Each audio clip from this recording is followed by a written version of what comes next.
Sempre quando tem um projeto que há mais de um nome envolvido atrás das câmeras ou até mesmo no roteiro, eu gosto muito de perguntar como se deu essa parceria. E antes de iniciar essa entrevista, me veio a curiosidade de que, na verdade, vocês são mãe e filho, né? É algo que eu admito que eu não sabia previamente. Mas ainda assim, eu gostaria de lançar essa questão para vocês. Em relação a justamente o momento em que houve esse interesse de vocês unirem é, as suas mentes criativas para a elaboração de um roteiro. No passado, eu lembro de, inclusive, ter assistido o Caseiro, que vocês assinaram um texto, e agora tem um dueto com uma proposta bastante diferente. Como se deu aí a gênese desse texto? Olha, eu vou começar a falar, tá? Eu fiz tudo para ele não fazer cinema, tá? Eu devo confessar isso.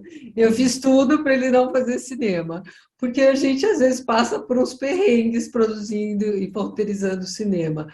Mas eu acho que, apesar de todos os perrengues, sempre persistiu no meu olhar uma grande alegria, principalmente quando você está num set, quando você, enfim, escreve uma história, quando você lança um filme. E eu acho que isso contaminou de uma certa forma, né? E o João, sempre do início, ele sempre gostou muito de escrever, né? E aí eu pensei, como era uma história familiar, que eu gostaria de escrever com alguém para ter esse ponto de vista do jovem, que é a Cora, né? Porque o Uhum. ponto de vista da Lucia e da Sofia e do Gino, eu entendo muito bem, até o da Isabel, mas eu queria Uhum. esse ponto de vista mais jovem, né? Por isso que eu acho que e a Cora, na medida que ela tinha 15, 16 anos no início, aí quando soubemos do interesse da Luísa Reis de querer fazer o filme, a gente acabou colocando a Cora como uma pessoa de 18 anos, e esse fato dela ter uma maturidade maior como jovem foi bacana também para o projeto, que trouxe uma rebeldia. Mas eu queria esse olhar jovem para escrever, que foi o João que trouxe, sabe? Uhum. Então, muitas coisas da construção da Cora foram trazidas pelo João, sabe? Uhum. E também Sim. para a estrutura do filme. Eu gosto muito de escrever com outras pessoas, de uma maneira geral, né? Escrever sozinho também é legal, já fiz alguns trabalhos assim, mas o que eu gosto mesmo, porque eu acredito muito no processo criativo coletivo, né? Não, também acho que não pode ser bagunça, 10 pessoas, mas duas, três pessoas até fazendo um processo criativo, eu acho interessante, porque muitas vezes você está escrevendo e você é bom você ter um senso crítico além do seu ali sobre o que você está fazendo. E muitas vezes é interessante você dar uma ideia ruim, mas ter alguém ali que pode fazer alguma coisa interessante com a sua ideia ruim, ou ver a ideia ruim do outro e redefinir ela de uma outra maneira, né? E essas coisas só se dão dessa forma, né? Inclusive, geralmente quando eu estou escrevendo sozinho, eu acabo anotando longos diálogos internos num caderno que eu tenho, porque eu sinto essa necessidade de estar sempre dialogando com alguém na escrita. Eu acho realmente um prazer muito grande, né? E aí você falou do caseiro, é até engraçado, porque na verdade o primeiro tratamento do dueto eu escrevi antes do caseiro, né? Que eu escrevi com o Júlio. Uhum. Então, é um projeto que já está lá há muito tempo com a gente, né? E que, pô, sofreu, eu não lembro agora mais quantos tratamentos tinha, mas ele teve alguns tratamentos. Mas foi realmente um processo de descobrindo o projeto junto com a Rita, com a minha mãe. E, enfim, enfim, foi um processo muito gostoso. A gente acabou de fazer outro que a gente escreveu e produziu juntos de novo, né? Que é o Madame do Rocher. E é isso, eu acho que cada roteirista também é interessante você trabalhar com diferentes pessoas, com o Júlio, com a Rita, com o Dido Andradina.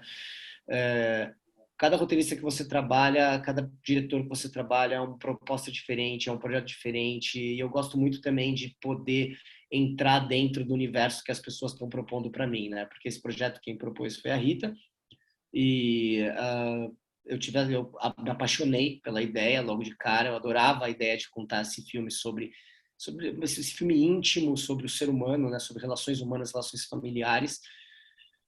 E foi incrível, cara. Foi um processo muito gostoso, assim, de se trabalhar e, enfim. Aí depois veio o Vicente também, que trouxe propostas dele e também chegamos a trabalhar o roteiro com o Vicente e o roteiro acaba virando isso, né? O roteiro, eu sempre falo, né? O roteiro não é uma sopa, né? Você não pode ficar jogando as coisas lá, mexendo e achar que vai dar certo. Precisa ter uma lógica, né? mas é muito importante você estar aberto para ouvir a opinião das outras pessoas, seja do diretor, do produtor, do outro roteirista que está com você, muitas vezes do elenco, porque é só assim que a sua história cresce, né? O dueto tem momentos de improviso, inclusive, que foram definidos ali na hora no set e que ajudaram muito o filme a contar a história que conta. Então, o processo de escrever é sempre um processo de apego e desapego ao mesmo tempo, eu diria para você. Como espectador, é muito claro a intenção do filme de fazer uma discussão em relação a 3 gerações bem distintas de mulheres. Mas eu tenho muita curiosidade de saber também a respeito da escolha do período em que essa história é ambientada. E também, além disso, eu desejo saber se, com essa escolha, a intenção também foi traçar alguns comentários que fossem além das relações familiares, que, enfim, é um período que, de 65, já se discute a ditadura no Brasil, e a Marieta Severo vem como um centro desse elenco, tendo já vivenciado a questão do exílio, né, fora do Brasil. Eu não sei se eu estou delirando, mas o Marcello Bianchini, né, o astro, o musical, né, que é apresentado, ele até me remete também ao próprio Pasolini em relação à censura e ao fim trágico que ele teve. Então, queria que vocês me falassem sobre o que os levaram a ambientar em 65 essa história.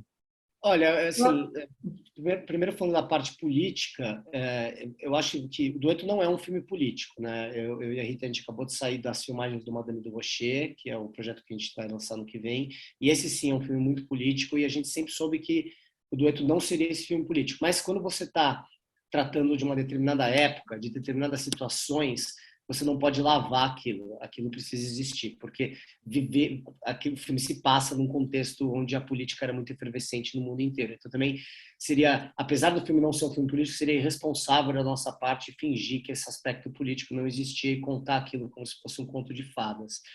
Mas, assim, de nenhuma maneira o filme se propõe a ser um debate político. Essa não é a pegada desse filme. Eu acho que ele se passa muito nos anos 60, porque, para mim, eu achava interessante esse momento na história brasileira, como na história italiana, que havia toda uma música romântica, mas havia uma música de protesto, que o Michele Moroni fazia, né, que o personagem do Michele Moroni, Marcello Bianchini, faz parte, porque isso também é uma coisa da juventude, e o fato da Cora estar entrando nessa juventude e dizendo um pouco tchau para o passado familiar, sabe? Os anos 60 foi uma ruptura. Para mim, o fato do filme se passar nos anos 60 ajudava um pouco a Cora a ter essa ruptura com a família, né? E isso para mim era importante. Fora a questão da música que permeia o filme, né? A questão da indústria fonográfica começou muito forte nos anos 60, com o sucesso das músicas. Então, até onde os grandes autores e cantautores italianos, como os músicos brasileiros, ao mesmo tempo que tinham essa genialidade, tinha rebeldia, eram envolvidos pela indústria fonográfica, né, que estava muito forte nos anos 60 e vendia muito.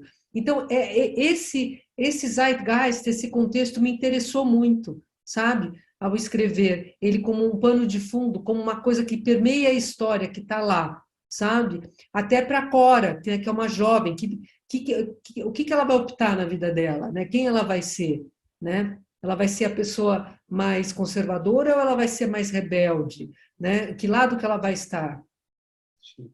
Acho até que uma outra pessoa que a gente estava conversando até agora há pouco falou uma coisa interessante, que é o fato justamente de a gente ter um filme que se passa dentro de um ambiente político, você vê as coisas políticas pairando por esse ambiente, mas em nenhum momento essas personagens são ativas politicamente, né? O Marcello Bianchini, sim, né? Porque ele é um cantor de protesto, ele se transforma num cantor de protesto, até, na verdade, bem inspirado no Luigi Tenco, mas, na verdade, assim, a gente não queria...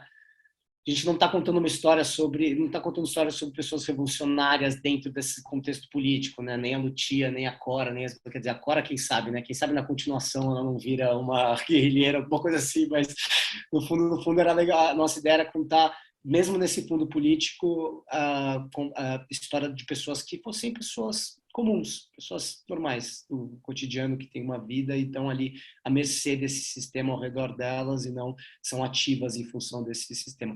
Tanto é que a Marieta fala, quando o Giancarlo pergunta para ela no começo do filme qual que vai ser a situação do Brasil, se vai ter eleição ou não vai ter eleição, ela fala, não sei, que é quase como não me importa ali. Talvez realmente acho que a personagem da Marieta é uma personagem que no fundo é talvez um pouco apolítica, eu diria. Perfeito, João e Rita, muito obrigado por esse tempo para falar Obrigada a você. sobre o filme, e até um próximo projeto. Obrigado.